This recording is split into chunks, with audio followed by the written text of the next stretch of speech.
Good afternoon from Adelaide in South Australia. I'm here with Chris Iliff, who is a former UK Hampshire Constabulary and Metropolitan Police, latterly Chief Inspector, who has moved over to South Australia, or SAPOL, South Australia Police, as a relatively new recruit. Landing, Chris was telling me, just on New Year's Eve, just some 6 months ago. So New Year's Eve. Yeah. New Year's Eve. Saw the fireworks go up. You saw the fireworks go up that evening and then collapsed in a heap somewhere. Absolutely, a long time. Chris, great to talk to you here in Adelaide. I'm going to come on to what it was that led you, a Chief Inspector in the Met with considerable experience, we'll hear about that in a moment or two, to put that to one side and to move over with your family to South Australia. But before we come on to the detail of that, tell us about your police career back in the UK. Yes, certainly. So I joined the Hampshire Constabulary back in about 2003, fresh face out of university, and sort of followed the normal path of anyone in the UK police, really. Certainly at that time I went down to Ashford, as was, for the old Centrex process. Passed out of that, went out onto the mean streets of Southampton, where I spent sort of the formative years of my career.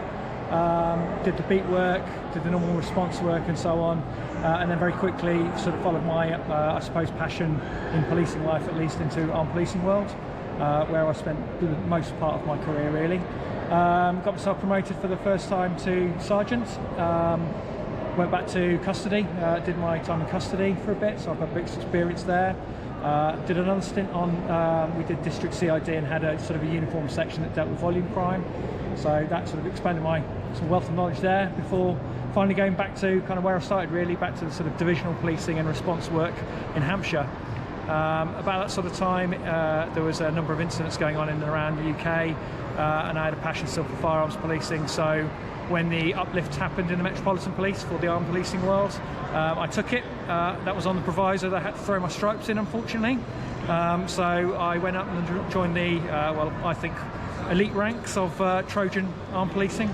I spent a good sort of 4 years running around the metropolitan area, driving and taking part in armed response to gang violence, terrorism, so on and so forth. From there I got promoted back again. My exams carried over, but I had to reboard and so on. Went back to custody for a short stint before I went up to Heathrow. And in Heathrow I was part of the risk management unit with a fantastic team there of experts working in, again, counter-terrorism. So we sort of developed all the counter-hijack plans for if a plane came into Heathrow under duress. What would we do if a plane crashed? I was responsible for helping to introduce the counter-drone strategy after what happened at Gatwick. So quite a sort of wealth of experience from that. Through that I managed to sort of do some study in the background, put myself through a Masters in Project Management, and I credit that really for sort of giving me the legs to go on to Inspector. And from there I went straight into counter-terrorism policing, into the National Counter-Terrorism Security Office. And that's where I spent kind of the last sort of 3-4 years of my career, developing policy and guidance around protective security in the counter-terrorism world, how we keep people safe in places like this, really, when you've got people running around trying to do us harm. So the Adelaide railway station here, it's going to get busier, yeah. Not least because the British and Irish Lions Absolutely. Are playing a little bit later on, just at the Adelaide Oval, which is no more than I don't know, 10 minutes walk behind me and in front of you. So there's a wealth of experience, policing experience there, Chris. Yeah. And I do want to come on in a moment or two to what it was that led you to make this significant move. But let's first just hear a little bit more from you on the most memorable moments in your UK policing career. Some of them perhaps for good reason, but maybe some also for challenging reason.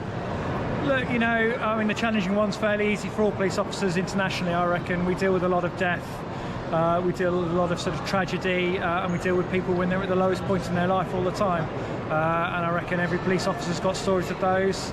I've certainly lost a few colleagues during the careers, either through tragedy or through, you know, quite a lot of the things that are going on in the police world with stress and so on and so forth at the moment.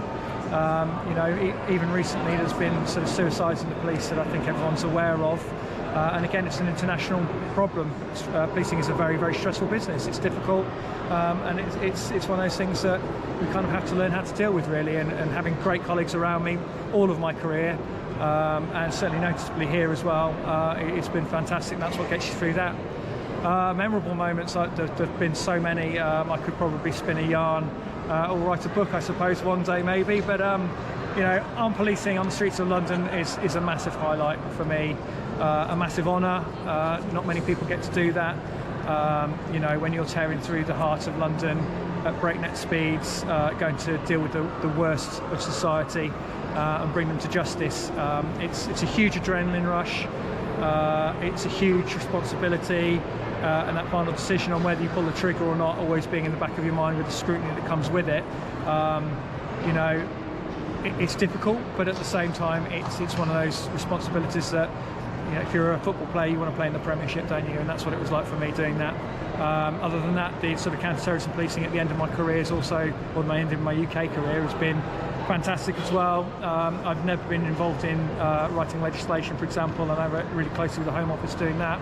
I've never been involved in sort of national strategy and policy, and I was travelling all over the UK, Northern Ireland, Scotland, Wales, looking at how we can shape the future of protective security in the UK. So again, really, really rewarding, and the team around me at the time, the team working with me to do that, and frankly doing the work, to be perfectly honest, they were amazing, which is just a privilege to work with them. You took the decision to move with your family. You have 2 children, your wife and 2 children, Yep. to Australia. So you put yourself forward for recruitment by SAPOL, South Australia Police.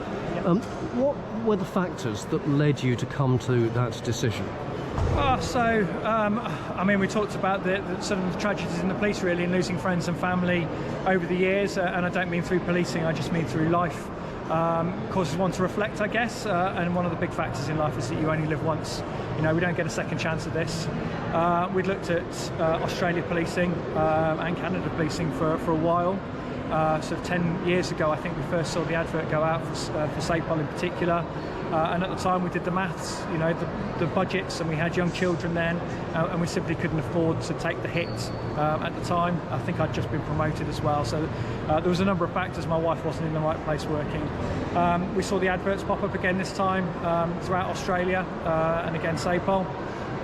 And it was as simple as that, really. We did the maths of it, sat down as a family. The kids were involved in the decision all the way through, every step of the way, and if they had balked at any of it, that would have been it. The maths worked, we all said yes, so that was it. I put the application papers in, and the rest is history, so to speak. So supportive family, a key part in that. You were able to take, given that you were an acting chief inspector at the time, Yep. there would have been what I imagine to be quite a considerable financial hit. Yeah. South Australia are not recruiting you as a chief inspector. No. They're recruiting you as a equivalent of a transferee, not quite probationer, I think. So it all worked for you. Yeah. Do you think it would work for many others in the UK and indeed more widely? So I think the first question you've got to look at is that financial aspect. There is a financial element to it, obviously. If you look at the figures and do the maths on it and work out everything from the tax systems over here are completely different, the healthcare systems are different, and you look at the financial, how much am I going to take home as a probation constable, and can I afford to live in that? Actually, I think if most people are constable level, they will find, certainly if they're from the south of England where prices are higher, they're probably taking more money home than they are in the UK, even as a probation constable. So once their service is recognised and they get made back up to whatever their length of service is, they will be earning substantially more money as a constable at least.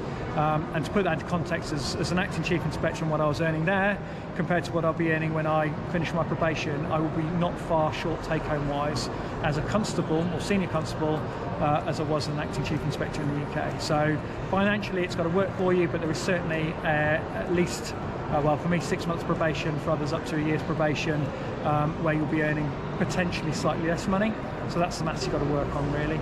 From that, then the second question, again, you highlighted it well, is the family. You've got to have the family, A, behind you, the people who are coming with you if they're coming, but equally the ones back at home, not putting any kind of emotional pressure on you, I guess, not making you feel guilty about it. If they're not behind you as well, that's going to be a burden on you, I think.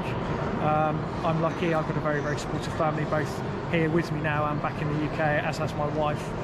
So that really just hasn't been a hurdle for me so far at all in any way, shape or form. But those are the two key questions I think anyone looking to come out here needs to ask themselves. Okay, Chris, that's taken us through your career in the UK, your policing career in the UK. Not quite to the present day, but close. We're going to come on in a moment or two in a separate video to your arrival here in Adelaide and in South Australia. The first few months that you and your family have been here, and then a little later we'll look to the medium and long-term future. But Chris Iliff, for the time being, thank you very much indeed. Thank you.